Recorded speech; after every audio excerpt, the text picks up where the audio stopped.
ভাবি আসসালামু আলাইকুম। ওয়ালাইকুম আসসালাম। ভালো কেমন আছেন? আছেন ভাবি? আচ্ছা বসেন, কতদিন পরে আসছেন। বসেন বসেন ভাবি, এখানে বসেন, আসেন বসেন বসেন। আসেন। কেমন আছেন? ভালো আছি, মন খারাপ। কি, কেন মন খারাপ আপনার? কি মন খারাপ? পাশের বাসার ভাবি আছে না, জি ওই যে শেলি ভাবি, জি। শেলি ভাবি আর শেলি ভাবির হাজবেন্ড সারাদিন ঝগড়া করে হুম। ঝগড়া করে।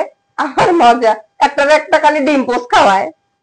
ঝগড়ার ভিতরে ডিম পোস্ট খাওয়া মানে কি? হ্যাঁ, ঝগড়া হলে তো মারামারি করে, তো ডিম। মারামারি করে না, খালি বলে যে কি এই তোরা, তোকে আমি ডিম পোস্ট করে দিব, এটাও বলে তোরা আমি ডিম পোস্ট করে দিব। কি একটা মজার বিষয়, খালি ডিম পোস্ট করবো ডিম পোস্ট করবো। বলেন তো ডিম পোস্টের দরকার আছে?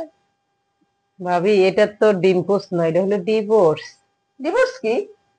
ডিভোর্স মানে জামাই বউ, হাজবেন্ড ওয়াইফ দুজন দুজনকে ছেড়ে দিবে।